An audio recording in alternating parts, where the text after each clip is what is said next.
Hello, everyone, and welcome to the first episode of Ken Tries Stuff. I guess that makes it broad enough. It covers about anything. Well, the first thing we have tried is I went to H Mart in Koreatown in Midtown New York City, and we picked up some snacks that are kind of pan-Asian, mostly Korean because it's a Korean market, but some from China as well, and they have Japanese snacks. I'm not sure if we have any Japanese snacks today, but at least Korean and Chinese. So let's start with the ice cream before it melts. We have this beautiful thing here, Lala Sweet. Its main feature is that it's only 330 calories. I got the lid right there. Look at that, beautiful. And it is milk flavored. So it's not vanilla, it is milk flavored. So let's give it a try and see what we think here.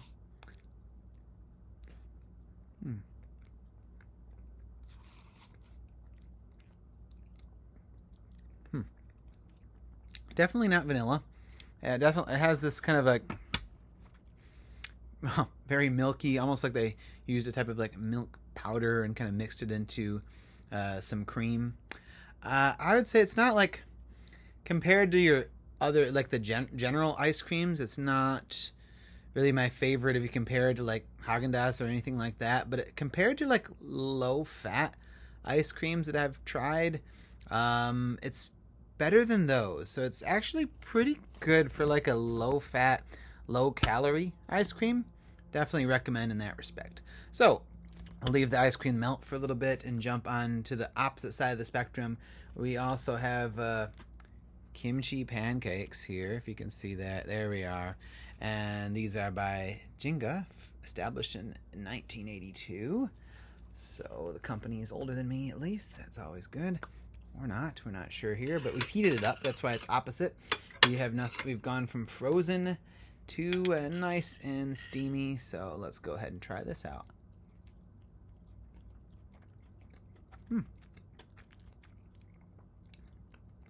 Yeah, I kind of like it. Take another bite. It's kind of how I expected it. I've had these as like either a side dish or a main dish in Korean cuisine. When you go to Korean restaurants, they'll give you a bunch of side dishes, and the really cool thing is that you can get usually as many as you want. You can ask for them to bring these little tiny plates with all these cool little morsels on them. And this here is pretty tasty, actually. It's got just the right amount of spice, not too spicy to cover up the flavor. Of course, given the name, kimchi pancakes, it's got plenty of kimchi in there, but also kind of feels like a warm, savory pancake. Worth a try, definitely. Give it a shot. So let's have a little segue between our savory and our sweet items by jumping into a kind of cracker that we have here. I cannot pronounce any of this, so those of you who know Korean, yeah, you got the Hangul alphabet here. I can kind of write my name. That's about all I can do. But we have a kind of savory cracker that looks like it should be flavored in a variety of... I don't know if each one's a different vegetable or they're just a combination of these ones here, but it looks like something that hopefully should be worth trying. So let's go ahead and open one of these up here. Okay, looks like a typical cracker. Nothing unusual from what I typically would see. But let's give it a try.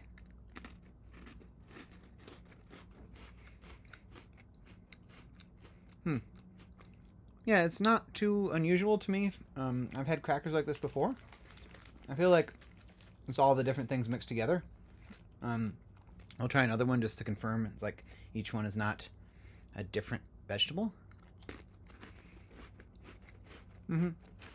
Yeah, they're all the same thing. I feel like it would go well with like a soup of some type. Like I wouldn't usually eat this by itself, but maybe they could dip this in like a tomato soup or something like that. Well, and I lied. We do have one more savory item before we jump into the sweet stuff. We have... Now this next one is actually from China. It's a little bit confusing because they put like Japanese writing on it as well, but then I looked on the back, I guess. And the back said it's like made in Guangdong. I can read a little bit of Chinese. So let's give this thing a try. We got a chuan chuan, which is kind of like a skewer type of thing, or shish kebab, or whatever you want to call it. So we got these guys right here. We're gonna take one out. They come in little packages like this. Hopefully it doesn't make too much of a mess here. But let's get this baby started. Alright, let's make sure you open from the right end. Alright, let's get that. Oh, look at that. It is beautiful. And comes with tons of sauce to get all over my hands. But that's another story. Alright, let's do it on camera here. There we go. Okay, so let's just try one of these.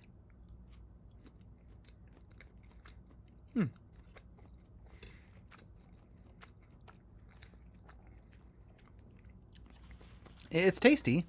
I have to say, like, a lot of these tofu snacks are kind of similar. If you ever had if you pick them up in an Asian supermarket, they kind of all have this familiar kind of spice or sauce to them. They might be different in a variety of ways, but it kind of is vaguely similar to what I've had before with like tofu-based snacks. But it's tasty nonetheless. I'd definitely take another bite, which I will. And now I can see we can definitely properly move on to the sweet snacks.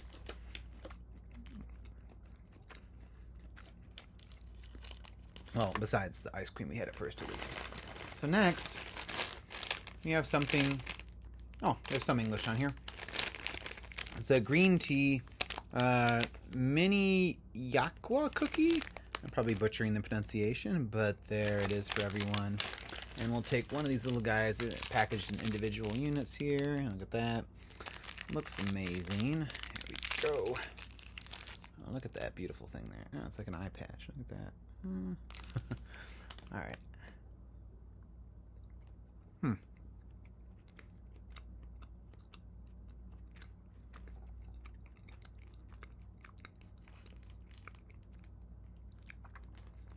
I got like a waxy feel to it. It's also kind of tasty at the same time. It takes a little getting used to like the kind of waxy aspect to it, but I like green tea flavored stuff in general, and that's or matcha, I guess you could say. It's kind of, I don't know, kind of grows on you a little bit. Not bad. I might have to still grow on me a bit, but I feel like I kind of like it. It's just a little bit unfamiliar texture to me. So I'll set this guy aside for a bit and move on to our next adventure. It's another Korean snack. Thin choco. Looks like a type of cookie of sorts here. So I have to open up one of these packages. Put this guy off to the side. Alright, we got the little packages here. Let's open this guy up. Open the sesame. Alright, let's not make a mess, hopefully. There we go. Alright, let's try one of these guys. Excellent. Didn't crumble into a million pieces so far. Open sesame. There we go. Okay. Here we got the nice little wafer. You can kind of see the chocolate in the middle there.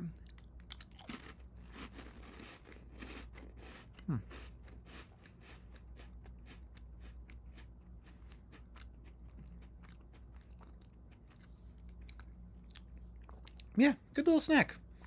I mean, it's something that, you bring with you on the road or something like that. It's not, I don't know, it's not terribly sweet, so it's not overbearingly sweet, but it's just like a good snack that you feel is like probably not going to be too filling. It's just a light little thin wafer kind of feeling to it. Yeah, tasty. I'd have it again. Good for bringing on a road trip, something like that.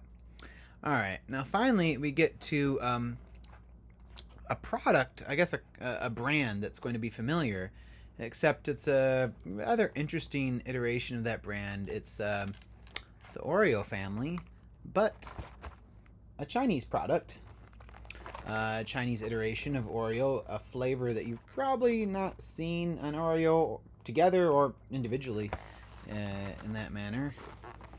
And that is grape and peach.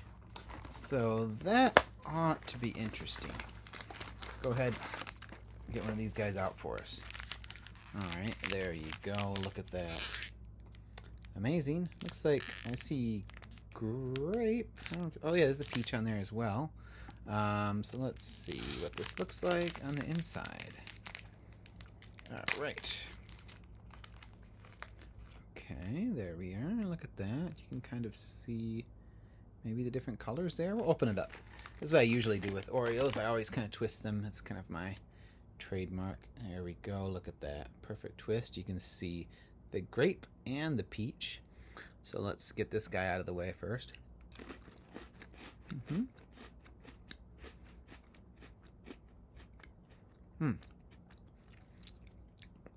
So that's a light introduction to the flavors we're going to try.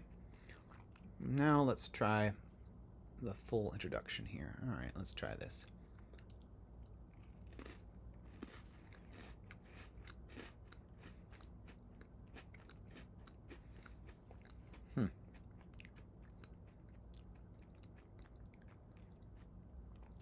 You know, it's kind of funny. It's a Chinese product, but the thing it most reminds me of is, let me try this again from each side. Try each side separately. Okay. There's a peach. And now the grape. Yeah. For me, it tastes like two very common flavors of soju, which is a Korean alcohol. They often have it, and this might be across Asia as far as flavoring is concerned. They have it in peach often, and they have it in grape. Those are two really common flavors of soju that I found. It kind of tastes like that, which is a little bit interesting to me. I'm not sure if I'm quite used to it being on a cookie. So that might definitely take some time to grow on me, but interesting little experiment. I think that's about all for today. There's plenty more to explore in H Mart, and probably a lifetime to explore in NYC, and several lifetimes to explore the world. But hey, there's a start. We'll see what comes up in the next episode. So long.